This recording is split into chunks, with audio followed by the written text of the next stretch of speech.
చేసింది. ఇప్పుడు అంతే కదా. ఇప్పుడు ఏంటంటే అరుగుల మీద ఇప్పుడు బయట కూర్చొని మాట్లాడుతూ ఉంటారు. పల్లెటూరులో మాట్లాడతారు. దేని గురించి పనికొచ్చే మాటలు మాట్లాడతారు. వాళ్ళు వాళ్ళ కోడల గురించి, వీళ్ళ కోడల గురించి, వాళ్ళ అత్త గురించి, వీళ్ళ అత్త గురించి మాట్లాడుతూ ఉంటారు.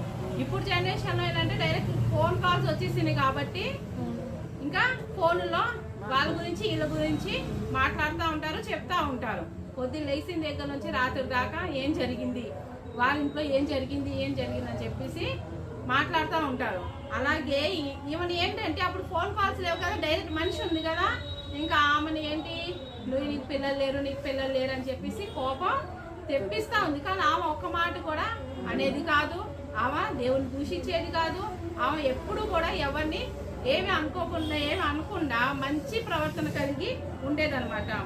ఆమె పెనిమిటి అయిన ఎల్కానా, హన్నా నీవెందుకు ఏడ్చుచున్నావు? వాళ్ళ హస్బెండ్ అడిగారు, నువ్వు ఎందుకు ఏడుస్తున్నావు అని చెప్పి అడిగారు అనమాట. ఇప్పుడు చాలా మంది హస్బెండ్ ఆయన హృదయంలో వాక్యం ఉంది కాబట్టి అలా అడిగారు. వేరే వాళ్ళు అయితే ఈ లోక సంబంధం వాళ్ళు అయితే కొడతారు, తిడతారు, నువ్వు మీ ఇంటికి వెళ్ళిపో అంటారు. అలాంటి మాటలే వస్తాయి. కానీ ఆయన హృదయంలో వాక్యం ఉంది కాబట్టి ఆయన నువ్వు ఎందుకు ఏడుస్తున్నావు అని చెప్పి ఒక వైఫ్ బాధపడితే ఓదారుస్తున్నాడు. ఆయన అలాగా మంచి ప్రవర్తన కలిగి ఉండాలన్నమాట. నీవు భోజనం మానుటే ఎలా? నీకు మనోవిచారం ఎందుకు కలిగినది? నువ్వు ఎందుకు భోజనం మానేసావు, నువ్వు ఎందుకు ఆలోచిస్తున్నావు అని చెప్పేసి అంటున్నాడనమాట. 10 మంది కుమారుల కంటే నేను నీకు విశేషమైన వాడను కానా? ఇంకా చూడండి ఎంత అద్భుతంగా ఆయన సపోర్ట్ అంటే ఓదారుస్తున్నాడు వాళ్ళ వైఫ్ ని. నువ్వు చాలా మంది ఏంటంటే తింటే తిను, లేకపోతే మానే, వెళ్ళిపోతే వెళ్ళిపో అని మాటలు వస్తాయి. వాళ్ళ హృదయాల్లో వాక్యాలు ఉన్నపోతే అలాంటి మాటలే వస్తాయి. నువ్వు వెళ్ళిపో, ఏడిస్తే ఏడ్చిందిలే, ఆమెను ఎవరు పట్టించుకుంటారు.